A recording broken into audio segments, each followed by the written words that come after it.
भविष्य नेकपा एमालेको छ, किनभने यसको चिन्ता देशप्रति छ, देशका लागि यसले सोच्छ, देशका लागि यसले काम गर्छ।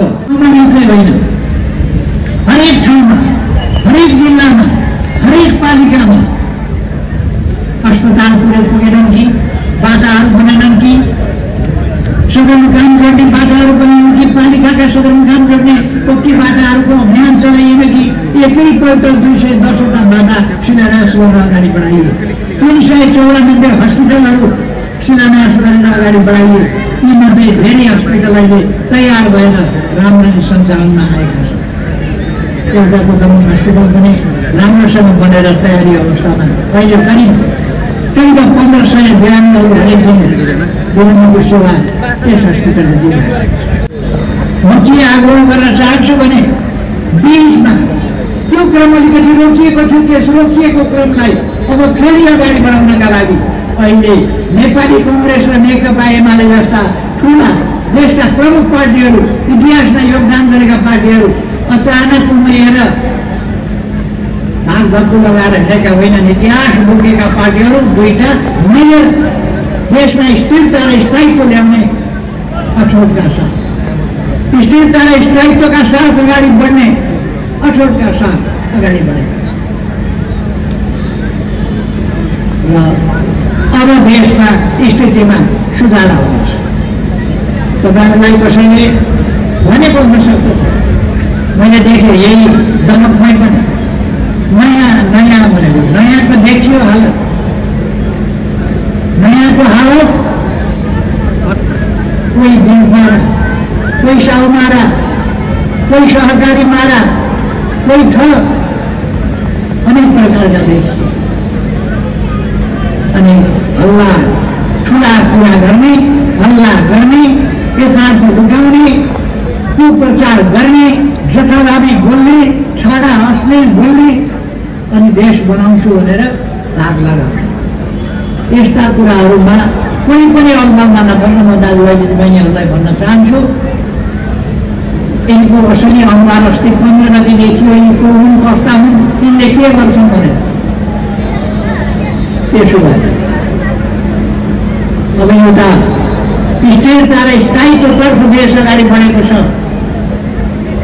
स्थिरता र स्थायित्वले सुशासन र विकासको प्रत्याभूति गर्छ, अगाडि बढ्छ।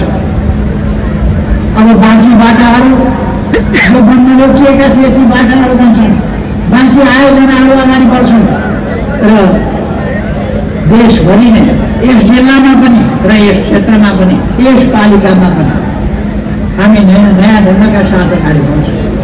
पहिले नीति कार्यक्रम प्रस्तुत गर्ने र बजेट तयार गर्ने, बजेट प्रस्तुत गर्ने समय आउँदैछ हाम्रा अगाडि।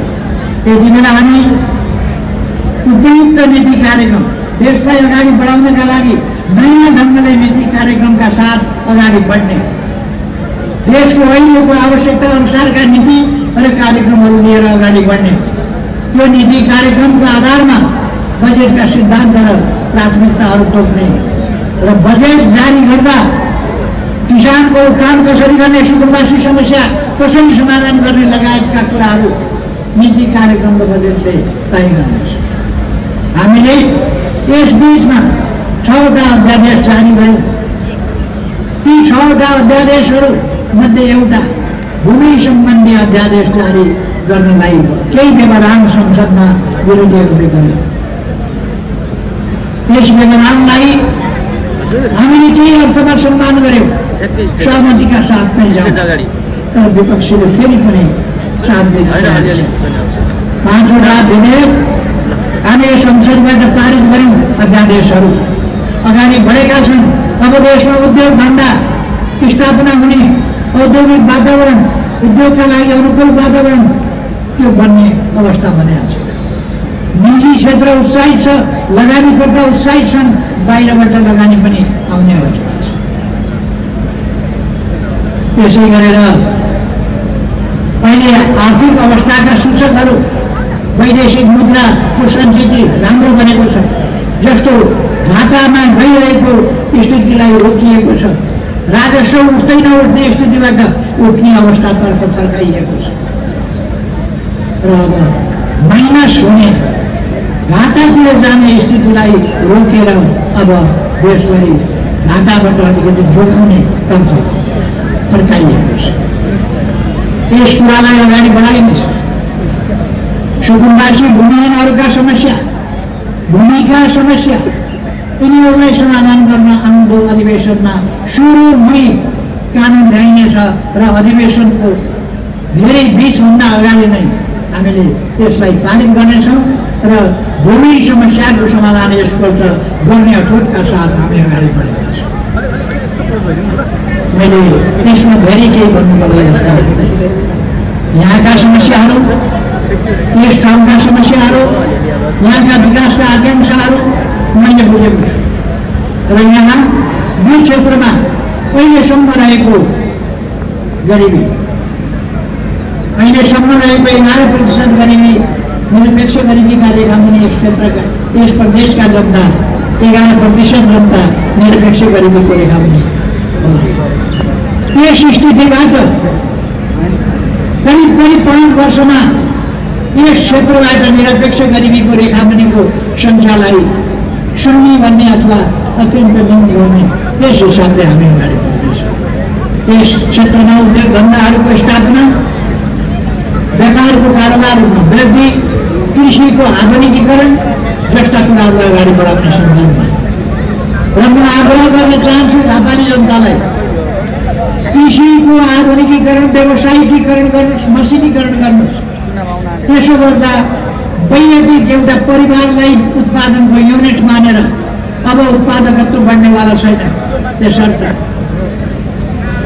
त्यसर्थ अब यो उत्पादकत्व वृद्धिका लागि तपाईँहरू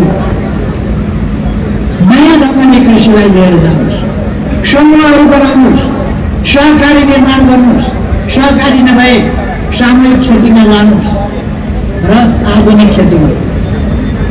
मैले पहिले नै प्रधानमन्त्री भएका बेला सुरुमै सुपर जोन, ब्लक र पकेट एरिया गरेर विभिन्न उत्पादनलाई ठुलो मात्रामा आधुनिक ढङ्गले गर्नका लागि कृषिका तरिकाहरू अगाडि बढाइसकेका छन्। विभिन्न जिल्लाहरूले बहुतै ठुलो लाभ लिएका छन् र झापा जिल्लाले यस सन्दर्भमा काफी प्रगति गर्न सकेको छैन। म तपाईँहरूलाई झापा जिल्लावासी दाजुभाइ दिदीबहिनीहरूलाई पनि भन्न चाहन्छु, सामूहिक खेती बाहेक आफ्नो खेती गरेर तपाईँहरूले उत्पादकत्व वृद्धि गर्न सक्नुहुन्न, आधुनिकीकरण गर्न सक्नुहुन्न, बजारीकरण गर्न सक्नुहुन्न, व्यावसायिकीकरण गर्न सक्नुहुन्न, मसिनीकरण गर्न सक्नुहुन्न। कोही पहिलेकै जस्तो स्थिति रहेको छ। त्यसकारण यहाँका अगुवा किसानहरू बरु केही ठाउँहरूमा हेर्नका लागि जानुहोस्, सिक्नका लागि जानुहोस्, तर सिक्नुहोस् र केही नयाँ कामहरू गर्नुहोस्। यहाँको पार्टीलाई म भन्न चाहन्छु, यहाँका जनप्रतिनिधि संस्थाहरूलाई भन्न चाहन्छु, यहाँका पालिकाहरूलाई भन्न चाहन्छु, यहाँको प्रदेश सरकारलाई भन्न चाहन्छु, त्यस्ता कुराहरूका लागि भ्रमण, तालिम, सिकाइका कुराहरू गरेर परिवर्तन ल्याउने ढङ्गले आगामी नीति कार्यक्रम र बजेट परिवर्तन ल्याउने गरी, जनताको जीवनमा परिवर्तन ल्याउने गरी तपाईँहरूले पनि तयार गर्नुहोस्।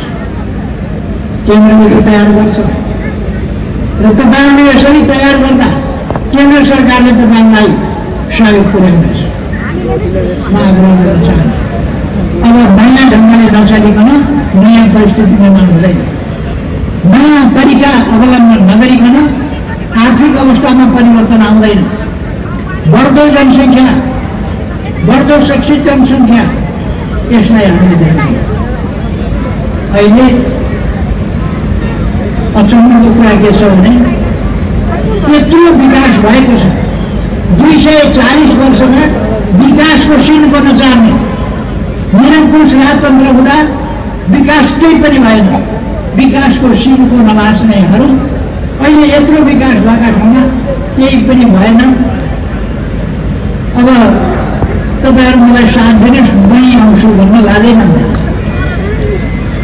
250 वर्ष केही नगरिकन खाने, देश लुट्ने, अनि अहिले आएर यत्रो विकास भएका बेला केही पनि भएन भन्न अप्ठ्यारो नमान्ने। नेपाली जनता सचेत छन्, नेपाली जनताले बुझेका छन् र नेपाली जनता कुनै हालतमा रैकी हुन तयार हुँदैनन्। अब स्वतन्त्र नागरिकको हैसियतले विकास गरेर समृद्ध जीवन बिताउन चाहन्छ र सुखी जीवन बिताउन चाहन्छ। त्यसै कारण नेकपा एमाले समृद्ध नेपाल सुखी नेपाली भन्ने नारा तय गरेको थियो। यो राष्ट्रिय आकांक्षा हो, यसलाई एमाले आफ्नो सङ्कल्प बनाएको छ। अहिलेको सरकारले पनि फेरि यसलाई सङ्कल्प बनाएको छ। यो सङ्कल्प पुरा गर्नका लागि नेकपा एमाले दत्तचित्त भएर लागेको छ। म आग्रह गर्न चाहन्छु, हामीले गरेका कामहरूका प्रचारक हामी आफै हौँ। नेकपा एमाले गरेका राम्रा कामको प्रचार नेकपा एमाले आफैले गर्नुपर्छ। तर आपसमा छासछुस हान्नका लागि फेसबुकको प्रयोग गर्ने, एसएमएसको प्रयोग गर्ने, टिकटकको प्रयोग गर्ने, तर पार्टीको पक्षमा प्रचार गर्न, राम्रा काम, राम्रा विचार, राम्रा नीति र सफलताहरूको प्रचार गर्न आफ्नो शक्ति सामर्थ्य नलगाउने कुराले हामीलाई पछाडि पार्छ। र खास गरी हाम्रा साथीहरू, युवा साथीहरू, तपाईँहरू सक्रिय हुनुपर्छ। म नेकपा एमालेलाई भन्न चाहन्छु, नेकपा एमालेको यो जन्मस्थल हो, पुरानो साँच्चै जिल्ला हो। गोर्खा सङ्घको सिट पहिलो 48 पछिको निर्वाचनमा पहिलोपल्ट झापा जिल्ला लाल किल्ला भनेर नारा दिएको जिल्ला हो। मेची अञ्चल 4 जिल्ला 4 जिल्ला लाल किल्ला भनेर नारा दिएको यो ठाउँ हो। त्यसको प्राङ्गणबाट गिरफ्तार भएर चुटाइ खाँदा, मुद्दा बोक्दा, जेलमा बस्दा, हिरासतमा बस्दा, त्यहाँबाट हामीले कसैलाई पनि यस जिल्लामा कसैलाई जित्ने भन्ने सम्भावना थियो। त्यो ठाउँबाट आज नेकपा एमाले अझ प्रगति गर्नुको सट्टा कमजोर अवस्थामा देखिएको छ। यो प्रदेश भनेको जागरणको प्रदेश हो। यो प्रदेश यस्तो विविधताले युक्त र यति समृद्ध प्रदेश हो र यहाँका जनता अत्यन्त जागरिक हो। शिक्षामा यो प्रदेश सबभन्दा अगाडि जागरुक प्रदेश हो। तर आज त्यस अनुसारको व्यवहारमा प्रतिफल प्राप्त भइरहेको छैन। यसमा नेकपा एमाले सजग हुनुपर्दछ। नेकपा प्रदेश एमालेलाई म आग्रह गर्न चाहन्छु, आफ्ना कमिटीहरूलाई चुस्त दुरुस्त रूपमा निर्माण गर्नुहोस्, सक्रिय रूपमा परिचालन गर्नुहोस्, अगाडि बढ्नुहोस्। आफ्ना जनगणकीय संगठनहरू कानमा लाउने कुण्डल अथवा शिरमा लाउने ताज होइन, कामका लागि हुन्, आन्दोलनका लागि हुन्। त्यसै गरेर जनगणकीय पेसागत सामुदायिक संगठनहरूलाई परिचालन गर्नुहोस्। युवा विद्यार्थीहरू आन्तरिक हिंसाचार जस्ता कुराहरूमा युवा विद्यार्थीहरूमा पनि फस्नु भने पछि के हो? त्यसै यस्ता कुरामा फस्नै होइन, अनुशासनको भावना, त्यागको भावना, यी कुराहरूका साथ अगाडि बढ्ने त्यो सङ्कल्प लिनु।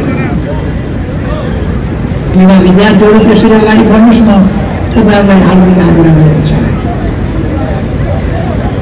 अब सबै जनगणकीय सङ्गठनहरूले त्यस अनुसार काम गर्नु। अहिले जराका अभियान गरेका छौँ हामीले, साँच्चै जरामा पनि पुगेका छौँ। साँच्चै गरिबको बस्तीहरूमा व्यक्तिका घरमा र व्यक्तिमा हामी कसरी पुगेका छौँ, कति पुगेका छौँ, त्यो कुरा हामीले कुनै मूल्याङ्कन गर्नु जरुरी छ। एउटा नयाँ उत्साहका साथ, नयाँ आत्मविश्वासका साथ, नयाँ जोस जागरका साथ अगाडि बढ्न जरुरी छ। म सबैलाई आग्रह गर्न चाहन्छु, नेकपा एमाले जित्छ।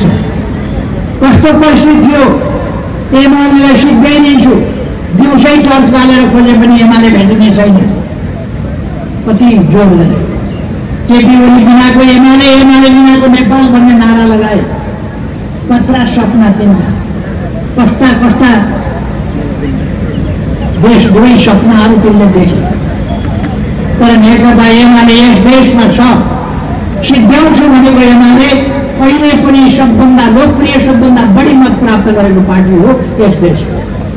दुनियाँ मिलेर सिद्ध्याउँछौँ भने एमाले झन् ठुलो भएर। त्यसर्थ नेकपा एमाले सिद्धिने पार्टी होइन, जित्ने पार्टी हो यो। यसले जित्छ। अत्यन्तै अप्ठ्यारो परिस्थितिमा गएको निर्वाचन हाम्रा लागि अत्यन्तै अप्ठ्यारो परिस्थितिको निर्वाचन थियो।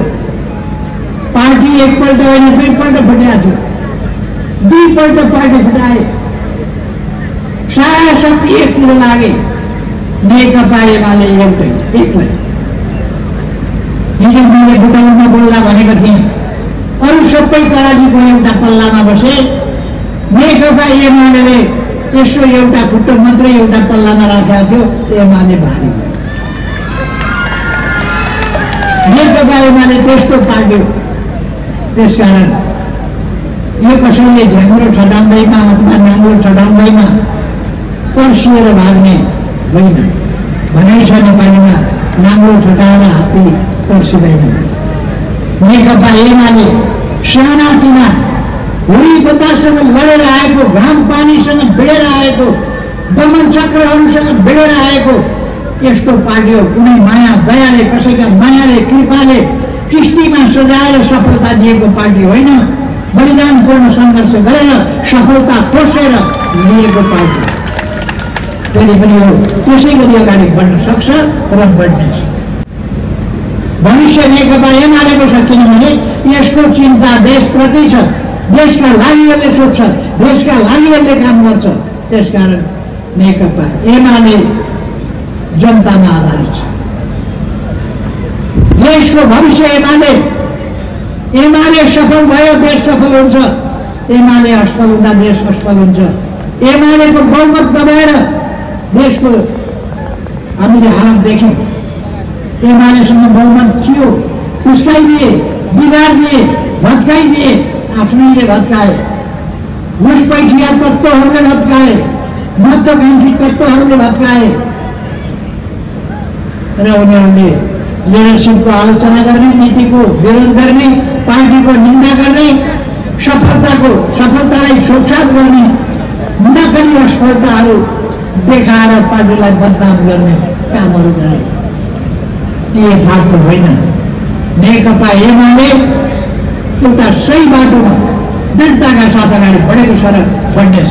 त्यसर्थ म हाम्रा सबै कमरेडहरूलाई भन्न चाहन्छु, दाजुभाइ दिदीबहिनीहरूलाई भन्न चाहन्छु, कञ्चनजङ्घादेखि कचन कबरसम्मको यस अत्यन्तै विविधताले युक्त विभिन्न जात जाति भाषा भाषीको मेलजोलका साथ बसोबास भएको यस क्षेत्रलाई साम्प्रदायिक विद्वेषमा झैझुलेरमा फसाउनु हुँदैन।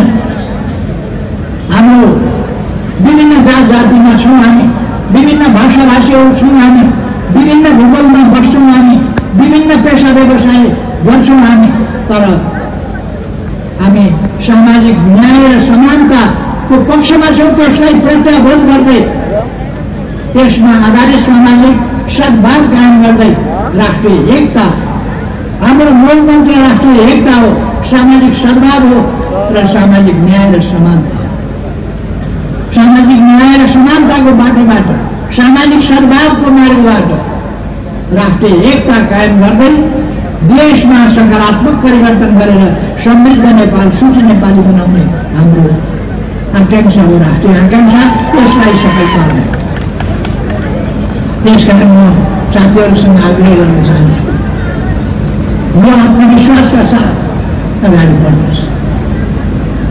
हाम्रो भाग्य गरिब हुन लेखेको होइन, शासकीय कमजोरीका कारणले यस्तो भयो।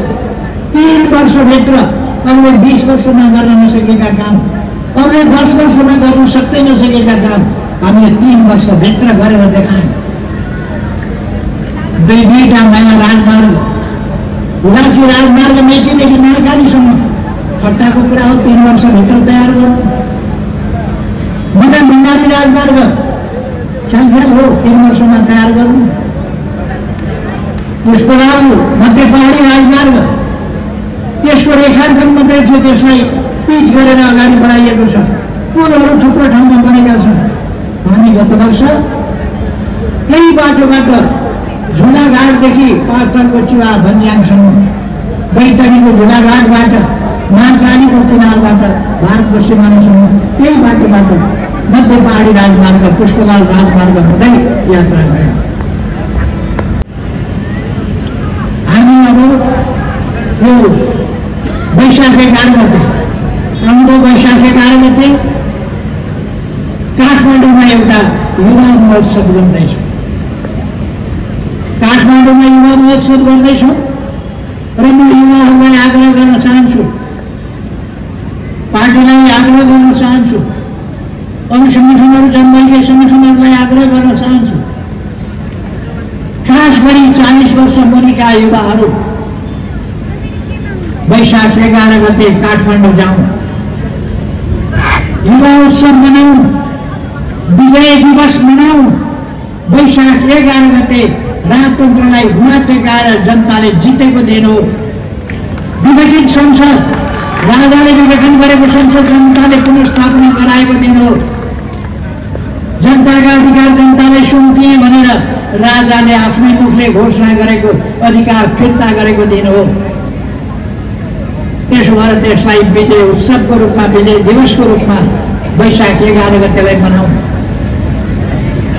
त्यस अनुसार सहजीकरणका लागि पार्टीलाई म आग्रह गर्न चाहन्छु, टिमहरू बनाएर त्यसको नेतृत्व तोकेर, टिमको नेतृत्व तोकेर र व्यक्तिहरूका, सहभागी व्यक्तिहरूका नाम र मोबाइल नम्बरहरू लेखेर त्यस ढङ्गले योजनाबद्ध ढङ्गले पठाउनु।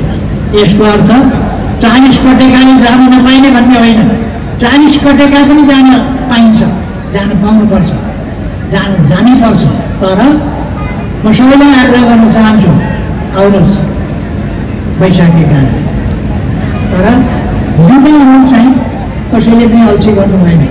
कहिले कहिले कुनै कारणले परिस्थिति मिलेन भने बेग्लै कुरा हो, नत्र हरेक युवा काठमाडौँ जन्म 1 दिन 11 गते। त्यस कारण म आग्रह गर्न चाहन्छु, पहिलेदेखि साथीभाइहरूसँग सम्पर्क गर्नुहोस्, बस्ने ठाउँहरूको भरसक बन्दोबस्त गर्नुहोस्, अरू कुराहरूको बन्दोबस्त गर्नुहोस्।